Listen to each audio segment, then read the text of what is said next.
Mankind possesses no better guide to conduct than the knowledge of the past. A quote from the opening of The Rise of the Roman Empire by the Greek historian Polybius, who lived in Rome during the 2nd century BC.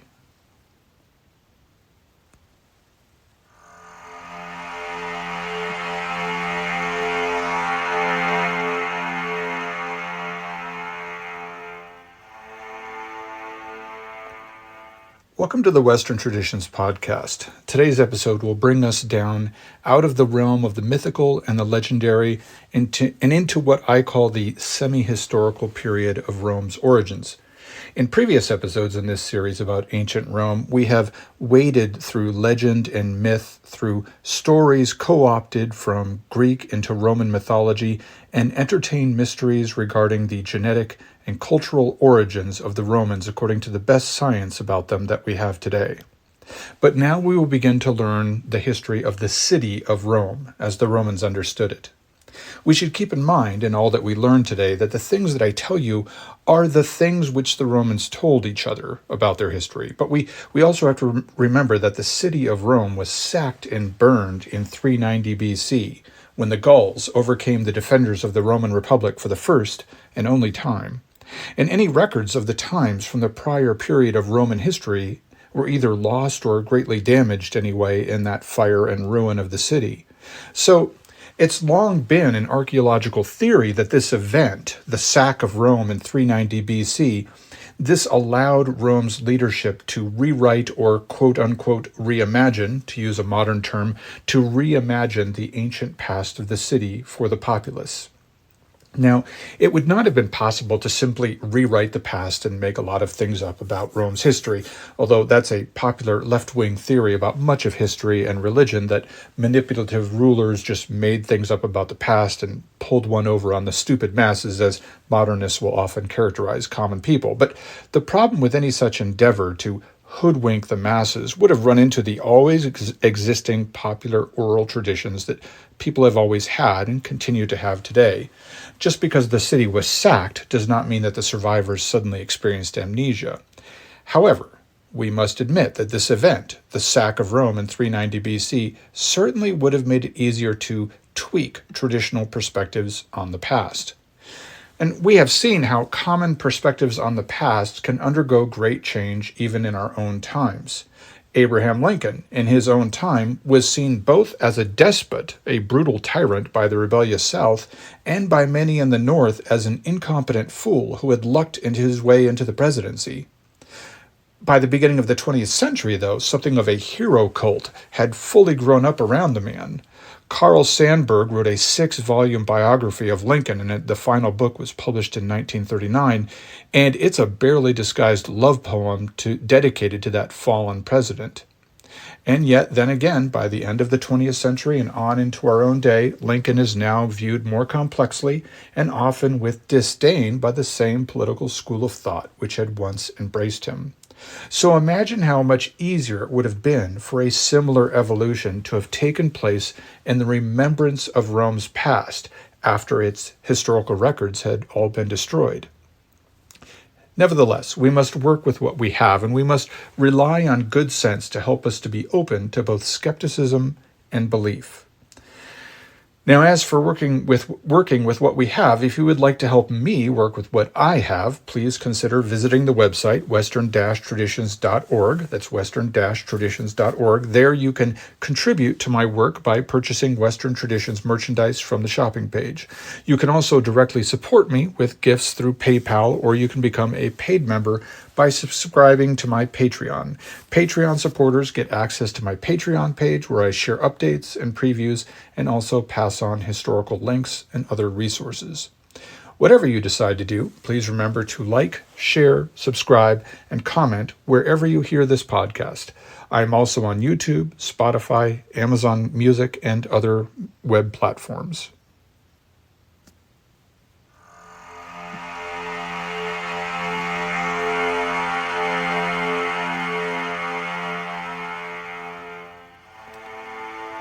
Some of you have probably heard a brief, perhaps very brief, synopsis of the story of Romulus and Remus. that two young boys were raised by a she-wolf and grew up to found the city of Rome. I have included on this episode's page on the website a famous image of that she-wolf suckling the two young boys. Now, Plutarch gives us this legend, not quite so briefly, in his Life of Romulus. Now, Romulus was the legendary first king of Rome, and we should not be surprised when we read his legend to find many aspects of the story to have a commonality with many other stories of heroes that we've already read. Joseph Campbell was a 20th century professor of literature. He wrote many books on the value of myth, its function in society, and on its similar appearance in almost all human cultures. He told us that most heroes have a sort of mysterious or even imperiled birth story. Sargon of Akkad, the Mesopotamian conqueror and ruler of the 3rd millennium BC, according to legend, was born of a single mother who placed her infant in a basket and tossed it into the waters of the Euphrates River. As an infant, Moses suffered a similar peril on the river Nile in Egypt. Oedipus of Greek myth, as an infant, was given away and meant to be left to die of exposure before he was rescued. The baby Heracles had to defend himself against two snakes that the goddess Hera sent to kill him. And heroes are also born in mystery. Isaac, in the book of Genesis in the Bible, is born of an aged, presumably post-menopausal mother. Theseus, born of a single mother, discovers his father's sword and his destiny beneath a rock. Jesus is born to a virgin. King Arthur, at birth, is handed over into the care of the wizard Merlin and grows up in obscurity until he releases Excalibur from its rocky confinement. Just so is the birth of Romulus imperiled and mysterious. In one version of the legend, according to Plutarch, Tarquetius was the king of Alba, perhaps sometime in the 8th century BC. Now, Alba was a region in central Italy, essentially in the same area as Rome would someday be, and he was one of those storybook wicked kings, apparently. Now, an apparition of a male figure appeared in the hearth of Tarquetius's home. Perhaps this word apparition means ghost, perhaps not. I find it interesting, though, given what we know about the importance of the hearth in Roman culture, that this apparition appears there and not in a bedroom or in a temple or some other location. And I think this just reinforces that for the Roman, the hearth, the heated center of the home where food was cooked, where sacrifices were given to the gods, this was the central location of spirituality, of sacred focus, of divinity. Anyway, the king consults an oracle and learns that any virgin who gives herself sexually to this ghost in the hearth will conceive a son who will be brave, strong, and fortunate. Note those three exquisitely Roman virtues: bravery, strength, and luckiness. Now, the child born of this union will not be an idiot, but I do think it's interesting that nothing is said here about the child being intelligent or cunning or clever. This is not a Greek story. It's a Roman story, so it's important that the hero child will grow up to be brave and strong before anything else. And of course, being fortunate is mentioned as well. We will come back to this concept of fortune again and again in the Roman series. So the king orders his own daughter to surrender her virginity to the apparition, but she, disdaining such a dubious opportunity, tells her female servant to give it up to the ghost. When the king learns what happened, that his will was denied, he imprisons both of the girls. And in an interesting interlude in this story, the father is only deterred from murdering both his daughter and her handmaid by the goddess Vesta. Again, the goddess of the hearth, so the hearth makes its reappearance here. And so the father tells the two girls that they may secure their freedom from their chains by weaving cloth. But whatever progress they make in weaving by day, he unravels it at night. And I can't get over the strange connection between this story and, let's say, that of Penelope in the Odyssey, where she weaves and spins during the day to convince the suitors that when she's done with that garment, that she will marry one of them, and then at night she unravels it. But maybe there's a deeper connection in both stories to the whole idea of fate and how it's represented by spinning and weaving and sewing. And I've often, without intending anything really profound by it, I've often referred to history in this podcast as a tapestry. And I see now where I got that concept, subconsciously perhaps, from this very ancient and very human idea that history and fate are made up of things sewn together, woven together, things unable, no matter how hard we try, to ever be unraveled. Now, as you might have already guessed, the servant girl in the story gives birth to two boys, and they grow up to kill the wicked king. But as with much Greek mythology, there are various versions of this origin story. In another version, the land of Alba, mentioned prior in this episode, is ruled by descendants of Aeneas, the Trojan refugee from down out of the deepest times of the past. That is, until two brothers struggle against one another over the throne. Eventually, one of these brothers, Amulius by name, takes the throne and forces his brother's only daughter to become a Vestal virgin to prevent her from giving birth to an heir for his brother. This girl, however, gets pregnant and gives birth to two big, beautiful sons. Now, this pregnancy was a terrible crime for a Vestal virgin. Amulius orders the two boys destroyed, but a servant instead leaves the two children in a box or a chest on the banks of the river Tiber. That's the river that flows through the city of Rome to this day. The little ark is carried away by the tide and comes to a she-wolf who raises the boys. This is one story anyway. As I said, there are many versions, but the similarities with the birth stories of both Sargon and Moses and with Romulus are fascinating. I imagine that there are many other famous heroes in other cultures who endure similar experiences. In some stories about this, it is the god Mars who got the Vestal virgin pregnant, and in others, it was Amulius himself, the girl's uncle, who impregnated her. In other stories, there is no she-wolf, but instead it is the servant who was commanded to kill the boys who raised them in secret. The stories all agree, though, that the boys eventually grow, they meet their grandfather, the king's brother, who's named Numitor, and then they overthrow the wicked king Amulius.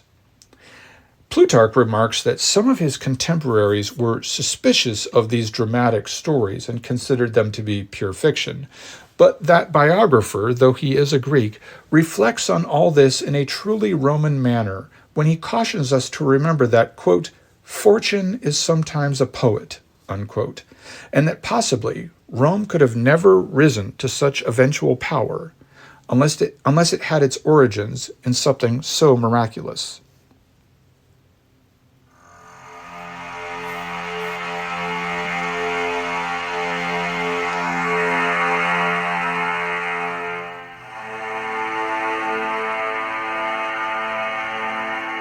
After the death of Amulius, Plutarch tells us that Romulus and Remus delivered the land of Alba up to their grandfather and paid their mother, quote, honors befitting her, unquote.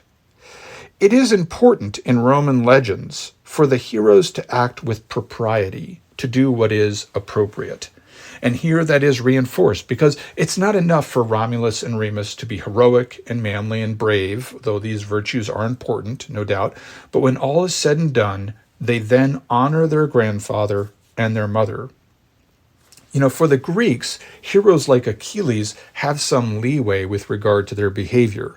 In the Iliad, Achilles can get away with sulking on the beach outside Troy and letting his companions get slaughtered by the Trojans while he wallows in self-pity. This behavior may be lightly chided in the tale, but it's largely ignored because Achilles exhibits so many other manly qualities. He is forgiven his impropriety, his self-indulgence, because he later goes on to become the very soul of war itself and wreaks havoc on the Trojan enemy. Like Odysseus, like Agamemnon and others, Achilles is forgiven for his iniquity because of his great deeds. Not so with the Romans. Their heroes, their real heroes, must observe the social niceties as well as be brave and skilled in battle. Note this again and again as we go through Roman history in future episodes, especially the history of the Republic. It's really only when we get into the period of decline at the end of the Republic's lifespan that we will see the misbehavior of certain heroes, such as the vices of Julius Caesar, being overlooked in the light of their other accomplishments. I get the sense then that while the Romans kept much of Greek mythology and integrated it into their own mythology, that maybe they thought of much of that stuff like modern Christians think about certain parts of the Bible. Romans had to accept that quote-unquote heroes like Odysseus did some pretty shady things every now and then, and Christians have to accept that things like the extermination of the Canaanites are in the Bible without focusing on such things too much. These questionable things are in the Scriptures for both ancient Romans and for Christians, but their presence is merely accepted rather than focused on. For the Romans, then, Greek heroes existed, but their focus was on their exclusively Roman heroes, whose achievements were just as great, but whose personal behavior was much less dubious. So, proper social etiquette, proper demonstration of morality, are expected of Rome's heroes and its people. Nothing is more important than performing social and religious duties properly. It is not enough for Romulus and Remus to kill their enemies. They must also observe ritual requirements and fulfill family obligations, and so on. Strangely, though, the earliest Roman ancestors are not exactly models of propriety. Plutarch tells us that around Romulus and Remus, at this early stage, had gathered a band of slaves and fugitives who made up most of their entourage. After founding their own city, Rome itself, they originally will build a special temple there as a sanctuary of refuge, a place where fugitives of various sorts could go to find safety from life's mistakes and troubles. Let me quote Plutarch here about it. Quote, "Where they received and protected all, delivering none back, neither the servant to his master, the debtor to his creditor, nor the murderer into the hands of the magistrate." So they even accepted runaway slaves, debtors, and murderers into their ranks and gave them protection. Once you read on, though, this begins to make much more sense, because much of Romulus's activities as the first leader of Rome are bent on expanding the population. The episode of the rape of the Sabine women, which we'll get to in the coming segment, is essentially an attempt to expand Rome genetically as well as territorially. Because two brother warlords and a band of fugitives do not a nation make. Much like adventurous entrepreneurs trying to scale up their business and defeat their competition, Romulus and Remus try at every turn to expand their populace in order to grow their power. But Remus himself does not continue in this effort for very long. While actually doing the dirty, hard work of founding the city of Rome, finding the site, breaking the ground, while managing what must have been a rowdy following of virtual gypsies and scavengers, the two brothers got into a scuffle over the interpretation of birds. Now, I've mentioned this before, this fascination, which seems bizarre to us modern folk, that the Romans had for birds and their activities as omens. This episode in the founding of Rome is just one more instance of men who may otherwise appear to us as rational as any of our peers, allowing the trivialities of bird activities to influence their decision-making process. Here, the influence of birds actually results in the death of Remus, the brother of Romulus. Now, apparently at odds with regard to the exact location of the city that they wanted to build, the future Rome, the brothers Romulus and Remus decide to place themselves apart at a great distance and to observe bird flights, and then they come back together to compare notes, so to speak. When they get back together, Remus said that he had observed 6 vultures in flight, but Romulus claimed that he had seen 12 vultures, so Romulus's selected site would then be the location of Rome, based on this interpretation of bird flight. But after Romulus then began construction on his selected site, Remus felt that he had cheated or lied, and he was so sure about it that a fight broke out between the two brothers, and then between their followers, and in the scuffle, Remus was killed. Now, Plutarch, in an interesting side note, mentions that one of the men who fled quickly from the aftermath of this fight was named Celer, that's Celer. And from this, we get the term celerity, which means to move swiftly. Now, it can be mystifying to read ancient history sometimes, this idea of taking seriously the flights of birds and that such an ugly little squabble resulted in the murder of a brother and the foundation of a city that would rule the known world for centuries is kind of hard to fathom. But we've seen this before in Greek history, and perhaps we also may overestimate just how seriously the ancients took these stories.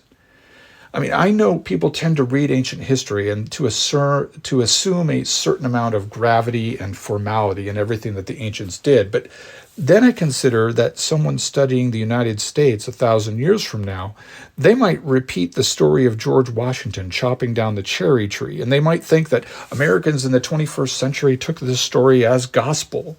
Whereas the truth is that many people don't even know the story anymore. And those that do think it's just an amusing little legend at best. Regardless, once Remus was buried, the city was then built on the site of Romulus's choosing. Now, even though Plutarch wrote this essay about Romulus some 8 centuries later, he notes that all the construction was done in a very formal and religious way, while observing ceremonies and rituals performed by, quote, men from Tuscany, unquote, for whom Romulus had sent to bring to the location. Now, this is all very Roman, again, that this undertaking would also be a religious ceremony and be carried out with sacred concentration. Now, you may have already heard the legend of Cincinnatus, for whom the American city of Cincinnati is named. We've not come to that Roman leader's time yet in our chronology, but his story is one of those stories of simple honesty and virtue in a man of high station. In brief, Cincinnatus is called to lead the Roman state in war, and he's very successful at it. And once the emergency has passed, he goes back to working on his farm, uninterested in holding power. Now, we'll come to the story of Cincinnatus in a later episode, but I bring him up now to show that this kind of characterization of an early Roman hero is not unique to him. Right from the beginning, we have this view of Rome's founding fathers as men who are simultaneously brave, scrupulously religious, possessed of a serious and formal demeanor, and also very down to earth and willing to get their hands dirty. Romulus here at the founding of Rome is depicted yoking a cow and a bull to a plow in order to dig a trench to mark the original boundaries of the city. The first great man of Rome was not afraid to engage in the humble but fundamental business of earth moving. We see this also in things repeated today, for instance, in groundbreaking ceremonies. The CEO of the company, the bishop of the church, the governor of the state, they'll show up at the groundbreaking and stand amid the tractors wearing a hard hat and carrying a spotless, shining shovel, and they'll make the first digging movement into the ground to initiate the building of a skyscraper, a church, a new Capitol building, you name it. Just so, perhaps, this same legend about Romulus stands for that he was there demonstrating his humility, his honesty, his willingness to get his hands dirty. The date of this foundation ceremony of Rome is traditionally given as the 21st of April, 753 years before the birth of Christ. But for Romans in their calendar, this is the first year of the city and of their history. Ab urbe condita is how they would say it. For the Romans, foundation of their city was ab urbe condita 1. The birth of Christ would come ab urbe condita 754. And today, as I publish this episode, in the year of our Lord 2025, we are living in ab urbe condita 2778.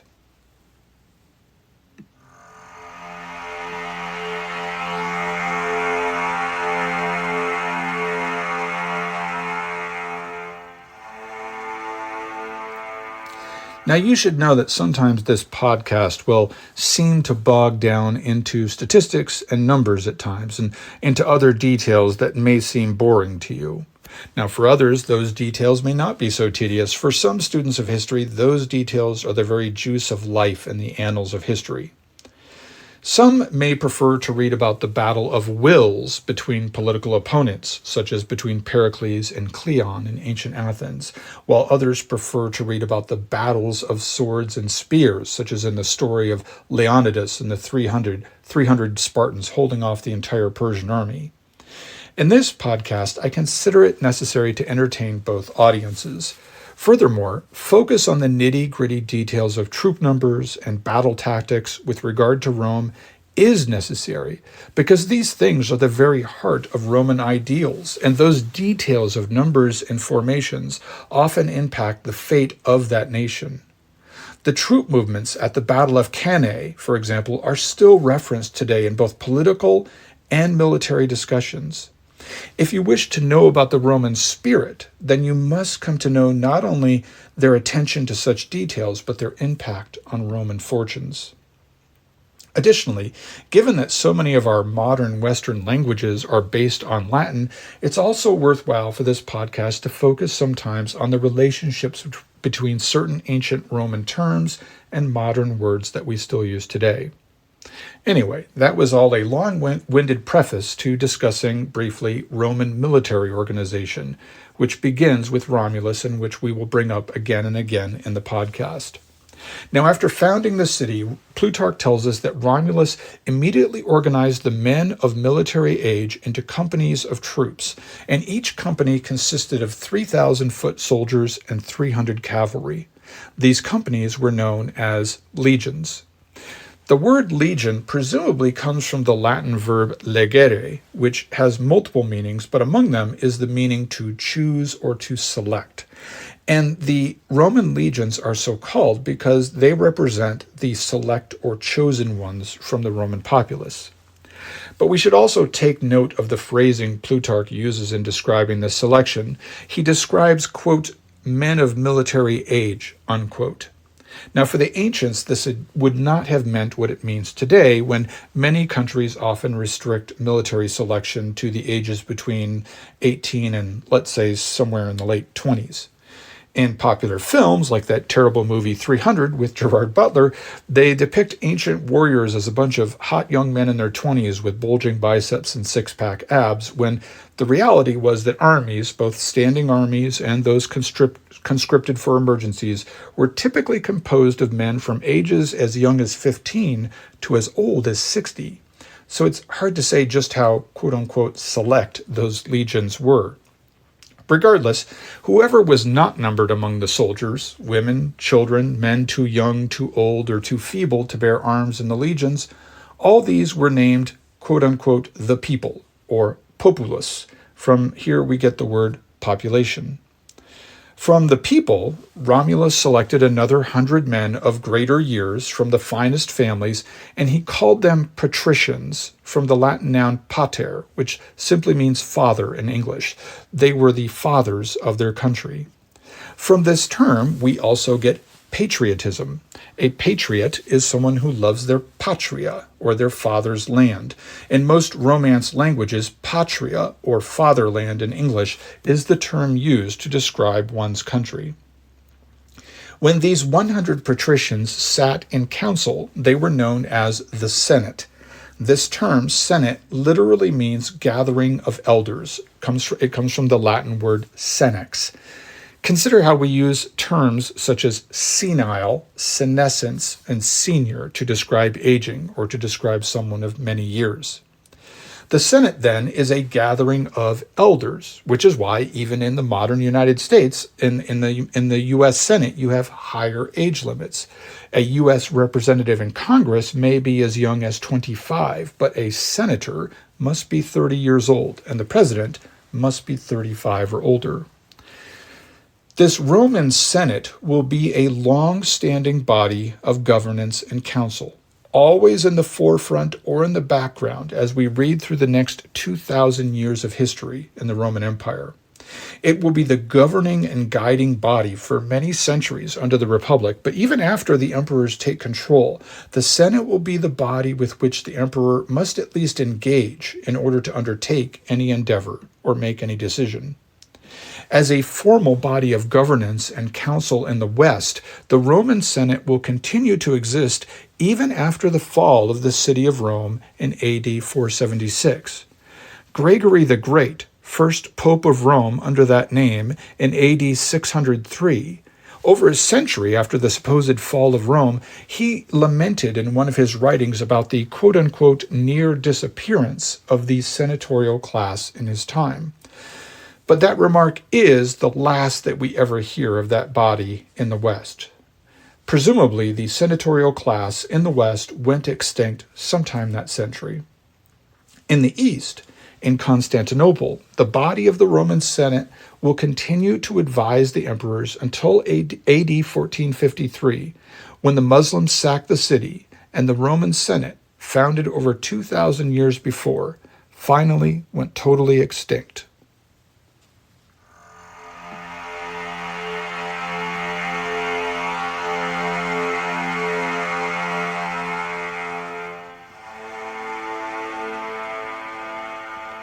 Traditionally, the next episode in the history of Rome is known as the Rape of the Sabine Women.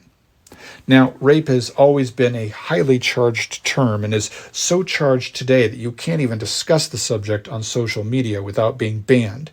Indeed, since I will repeat the term multiple times in the coming segment, I suspect that my YouTube upload may be denied or banned. But for the sake of clarity, let me explain that the rape referred to here means something more like abduction rather than sexual violation.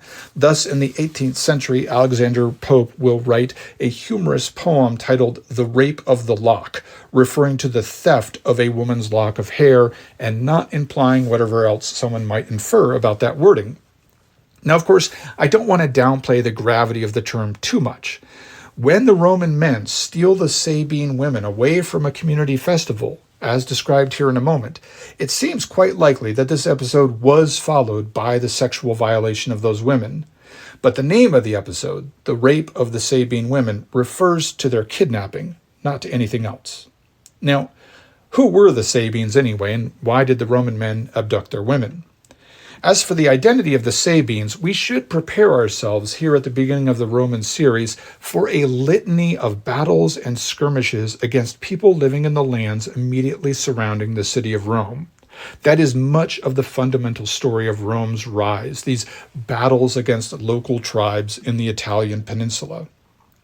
Today, we tend to identify Rome with all of Italy, but we must remember that the peninsula in the 8th century before Christ was full of numerous tribes of both Indo-European speakers and other races that were either descended from the Anatolian farmer cultural diaspora from a few thousand years before, or maybe they were even descended from the original populace whose bloodlines went back to the earliest hunter-gatherers of Western Europe.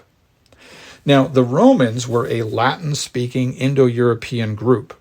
I say group because, as we see already, they weren't even really their own tribe or clan or family of people connected by blood or culture. Romulus appears to have combined a lot of outsiders, refugees, and, for lack of a better term, a bunch of vagabonds into his own little band. And Rome grew from that, essentially from this band of drifters, as we shall see. So the people around the Latin-speaking Romans were, oftentimes, probably pretty similar in terms of language and culture, since these men probably came from the surrounding area and not from anywhere else. Few, if any, examples of language from these tribes immediately surrounding Rome have survived to the present, incorporated as they were so soon into Roman history through conquest and other means of cultural absorption. As for the Sabines specifically, they may have been descended from Indo-European immigrants into the peninsula in the same area, but according to one tale, they considered themselves to be a colony of Sparta. They would still be Indo-European language speakers then, but from the Greek branch, not from the Italic. But this is all hard to really determine decidedly because the Romans very early on absorbed all the tribes immediately surrounding them, such as the Sabines and others. And most of the early history of the Republic narrates a methodical conquest of the Italian peninsula, right up until they encounter the Carthaginians, at which point a new stage in the development of the Roman state begins. But that's all far in the future.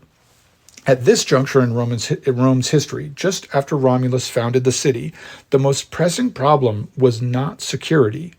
The Romans were mostly men, quote, mean and obscure men, unquote, according to Plutarch, and not the kind of civilized men who might be intimidated by violence. No, the most pressing problem for Rome at this stage was continuity, biological continuity. There just weren't many women among the Romans, and Romulus apparently saw that this would become a critical issue soon. Romulus seemed to see the state as his business. It was like his enterprise, and like a good businessman, he wished to make it strong and give his business a long life of prosperity. So Rome was going to need both women and alliances with the city around it in order to prosper. And perhaps, once upon a time, this was a common viewpoint among politicians prior to our own time now, when politicians seem primarily to be parasites who wish to suck the blood out of their country and then leave it for dead. Anyway, Romulus invited the people from all around Rome, and these were mostly Sabines, to come and participate in a festival of games. And again, we see here a bit of similarity to the Greeks, this fascination with games as a celebration. And by games, this means the athletic competitions that Greeks glorified in their Olympics. Now, during the games, Romulus gave a pre-prepared signal, and the men of Rome stole away with many of the Sabine women. Now, some sources say that this was as few as 30 women. Others say it was more than 500. All of them, all the sources except one, according to tradition, say that they were all virgins, that is, that they were young, unmarried women. They carried the women back to their homes, and we're told that this is where we get the tradition of a man carrying his newlywed bride over the threshold of their home after the wedding. Interestingly, the Sabine men, who are reputedly a colony of uber-masculine Sparta, do not immediately attack the Romans, but instead they send ambassadors to politely request the return of their daughters. Now, I think that the strangeness of this turn of events contrasts in multiple ways with our modern perspective on matters, and we just have to come to grips with the fact that the ancients, while they are the same genetically with us, were also simply a different people, living in different circumstances. For example, none of the stories about the rape of the Sabine women even really touch on the part of the story that probably concerns most modern readers, i.e., the rape part. Now, as I said before, the term rape in the title of the story mostly refers to the stealing away of the women, but obviously they were being stolen away for the sake of subsequent sexual conquest. But that element of the story is pretty much glossed over, while we remain offended or even incensed by it. How can we explain the disparity between the ancient and modern takes on that unspoken part of the story? Now, one thing to understand, or simply accept, is that the ways in which men and women interacted back then were probably far different than our own, and this can be seen in the outcome of the story, which I'll get to soon. Men were expected to act in certain ways, whether our modern sensibilities like it or not, and women also expected men to act in those ways. As you will see, the women in this story do not seem particularly upset about being stolen away.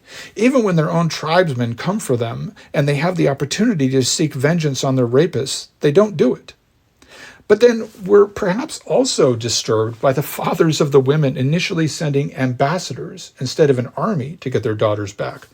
Aren't these Sabine men allegedly descendants of Spartan colonists? Why are they acting so meekly in this matter? Again, the only explanation is a great divide between the way that a man might think of his daughter now and how a man thought of his daughter then. I can't plumb all the depths of this matter right now, but we should remember that in the past, when a man of means had a daughter, his thoughts on her from the moment of her birth were primarily about how to get her successfully married off someday.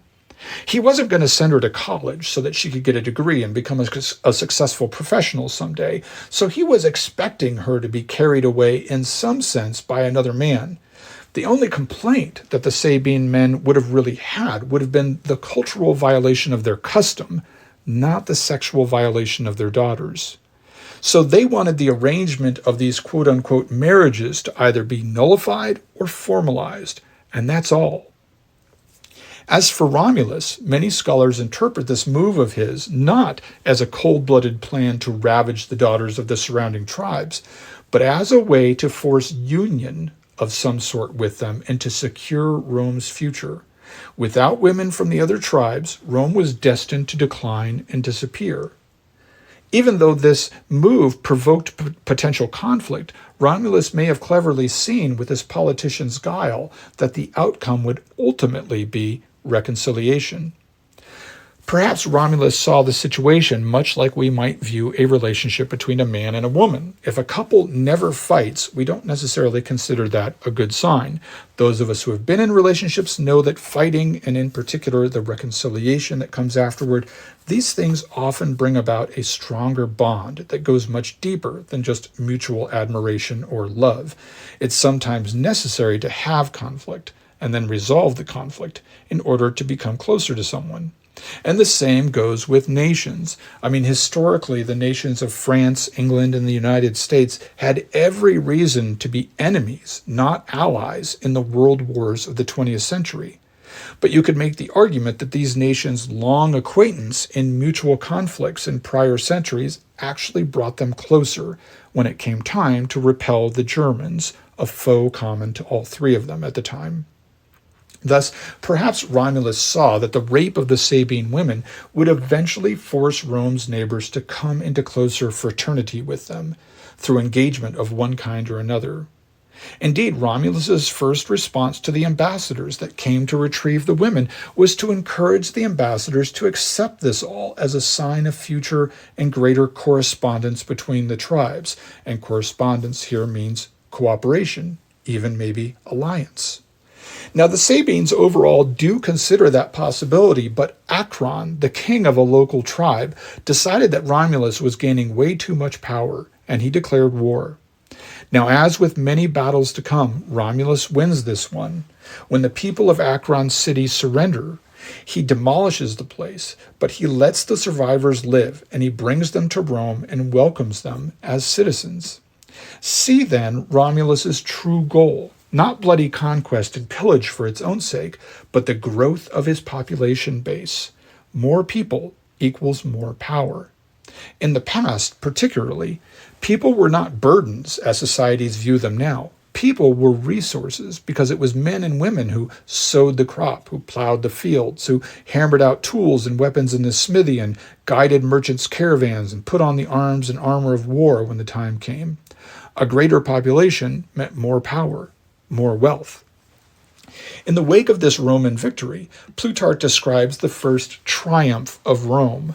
Triumph here refers to the celebration after victory in war, when Rome would march the spoils of war and its captives through the streets of Rome.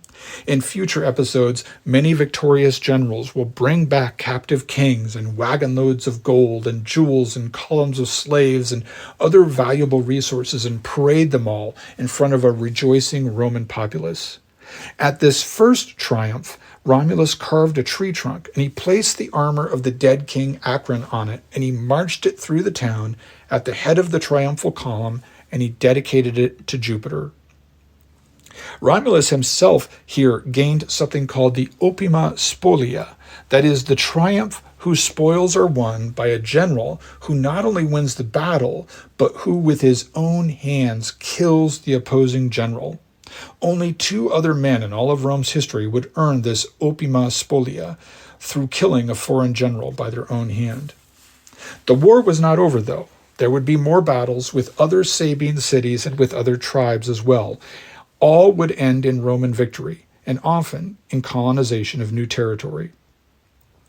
Now, Livy is the name of another great historian of Rome, and in describing these many battles at the start of Rome's rise, Livy tells us the story of the Tarpeian Rock. The Tarpeian Rock is something that will loom occasionally in future episodes about Rome.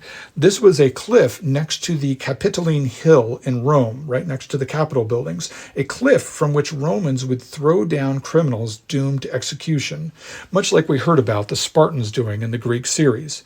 Indeed, we also hear that the early Romans, like the Spartans, would sometimes throw disfigured or disabled children from the same cliff, disposing of people who would simply be burdens of society if allowed to grow. There are several traditions about how this rock or cliff came to be so named. The most famous is that a Roman woman by the name of Tarpeia betrayed her city by allowing Sabine men to enter the citadel in exchange for the many gold and jeweled rings, bracelets, and armbands which the Sabine soldiers wore and which she had admired from a distance. Allegedly, after the citadel was taken, the Sabine captain despised Tarpeia for being a traitor, and he and his men buried the woman beneath the weight of all their jewelry, possibly at the foot of this cliff. Now, regardless of how it came to be named, the Tarpeian rock will be remembered by us in this podcast again many times, especially in light of the ancient Roman adage, Arx Tarpeia capitoli proxima, translated, the Tarpeian rock is close to the capital, meaning that men who reach great power are not far from execution.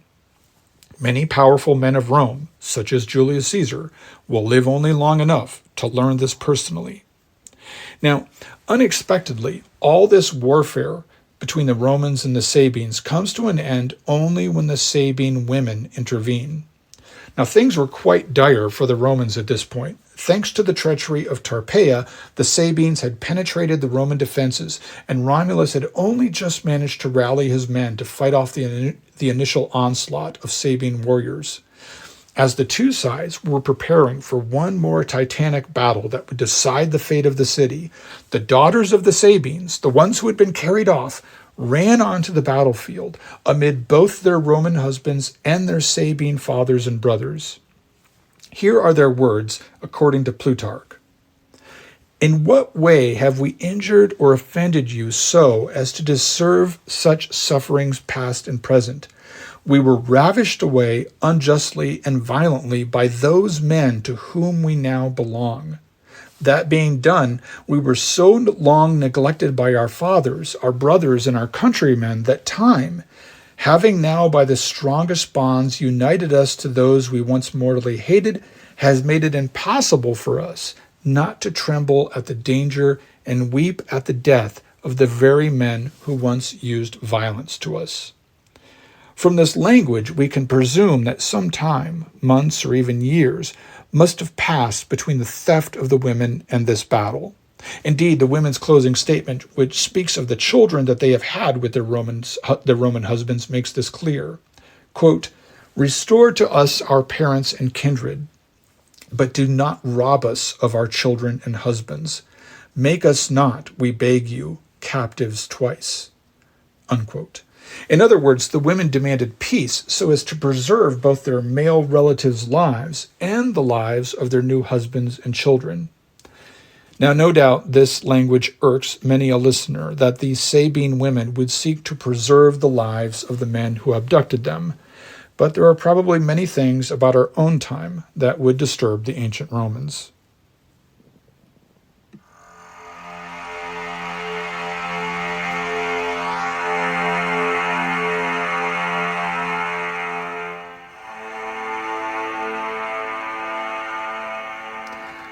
The plea worked. Peace was declared. According to the legends, the Romans and Sabines agreed to live in the city together as one people. The size of the military legions was doubled to 6,000 foot soldiers and 600 cavalry each after taking on all the Sabine soldiers, and the Roman soldiers in turn adopted the Sabines' arms and armor. The Senate, as a result of this union of two peoples, was doubled in size to 200 in order to accommodate Sabine patricians in governance as well. Furthermore, laws were passed regarding the respect to be given to the Sabine women, and that they were not to be expected to do any hard labor beyond spinning, that is, the manufacture of garments. Here, perhaps, we begin to see the different attitude toward women that will strike such a contrast with the Greeks, who, when they visit Rome in later centuries, will be appalled by the freedom of women in Roman society. Nevertheless, I should not suggest that Romulus was any kind of suffragette or feminist. Rome was still a very male-oriented society. For example, Romulus would later pass a law declaring that a man was permitted to divorce his wife, but a woman was not allowed to initiate any such legal proceedings. She was married until her husband said different. The Roman origin story also reveals many other customs, words, ideas, and traditions that we continue to see down into imperial times in Rome, and in some cases, even down to our contemporary times in the 21st century.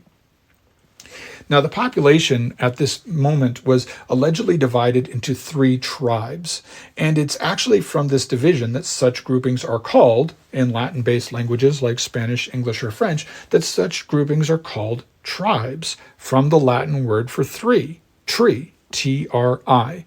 From this word, we will eventually get other words like tribune, the Roman political representative, and the word tribute as well.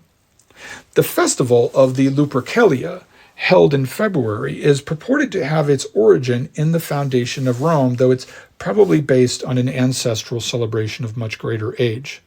During this feast, 7 centuries later, Mark Antony will offer a crown to Julius Caesar, who will refuse it, but still be assassinated later that same year for fear that he sought total dictatorial power over Rome. Now, in later times, the Christian Feast of the Purification of Mary, held on February 2nd, will replace the Roman Lupercalia. I've already mentioned here how the Roman triumph, or parade of a victorious army, finds its origin here, and these triumphs are commemorations that we also continue to have. Think of the celebrations of VE and VJ Day after the end of World War II, or those ticker tape parades that they gave the astronauts in the 1960s. And of course, our calendar, our names of the planets, our wedding ceremonies, our many other customs and things spring from this fertile cultural moment in Roman history. For a time, there was power sharing among the two peoples, with Sabine leaders such as Tatius and Romulus cooperating in leadership, but eventually Romulus finds himself sole leader of the Confederacy. Perhaps in order to distract people from his arrogation of power, he goes on to lead Roman troops into many battles, and much of the land surrounding the city is secured and colonized by his growing population. Nevertheless, even after these early conquests, Rome still remains a small, if sturdy, kingdom in the heart of central Italy. And kingdom it is, even though the men of the Senate, jealous of Romulus's power, will try to democratize power by getting rid of Romulus. They will end up being forced to submit to monarchy during his life and even afterward by the cult of belief that they propagate after his death. Here's how Romulus died. Romulus, now in sole power, had become more and more kingly as time passed. He stopped going out among the people so much. He ruled from a couch on which he reclined. He wore scarlet robes with purple borders, and we know how purple was regarded as the color of power, wealth, and nobility. Reportedly, he grew arrogant, and the people became offended by his behavior. One day in July, while celebrating public ceremonial rites, Romulus just disappeared. One running theory, common in Plutarch's later time, was that members of the Senate simply assassinated him, killing him and then chopping his body into tiny pieces, carrying them away in their robes so there'd just be nothing left of him. Now, naturally, there was public outcry at his disappearance because even dictators have their supporters. The senators neutralized suspicions, though, when they publicized that a great storm had come, and in it Romulus had ascended to heaven. Later, even, according to one man whose honesty was unimpeachable among the Romans, Romulus appeared in the flesh and assured his witness that all was well, and that from now on he was to be worshipped as the god Quirinus. Now, I mentioned earlier that Quirinus was among the first triad of gods worshipped with particular attention by the pagan Romans, and this is the origin story of that god. The matter's a bit confused, though, because the root of that name, Quirinus, is quiris, and in Latin, quiris is the word for spear, or dart, as Plutarch calls it. So this name might mean, quote, the spear thrower, unquote. And that name has been attributed not only to Romulus, but to Jupiter and to Mars as well, and even associated with the goddess Juno.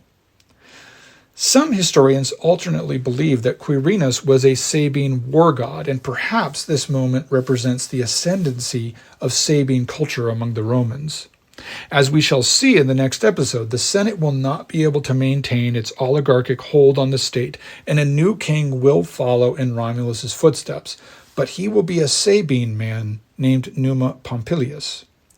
However it happened, Romulus disappeared from the society which he had brought into being. He was, according to the story, just 54 years old when he disappeared, and he had ruled for 38 years, which means that he achieved power over that initially small band of ne'er-do-wells at about the age of 16, and then he turned it into the embryo that would someday become the greatest political and military power on earth. In the next episode, we will look at the Kingdom of Rome, which continued on in the wake of Romulus's death. But I want to end today's episode with a little digression about the greatness of Rome that gives me hope for society. I've mentioned before that modern meme that claims that men in Western societies, even today, still think about ancient Rome at least once a day. It's incredible to think that even today, as we send rockets into space and build computers with brain power nearing the human level, that we still remember on a regular basis the bravery, ambition, and wisdom of men and women who lived over 2,000 years ago in Iron Age Italy. A few days ago, at work, I was actually inspired when a young man in his 20s showed me on his phone screen a meme that is popular among him and his friends. A woman's body was tastefully obscured in the background. In the foreground, the bust of a Roman emperor was prominent, and the message written on the screen was essentially this: do not be distracted by the flesh, because the glory of Rome is forever. I guess there is hope for the future of our Western traditions.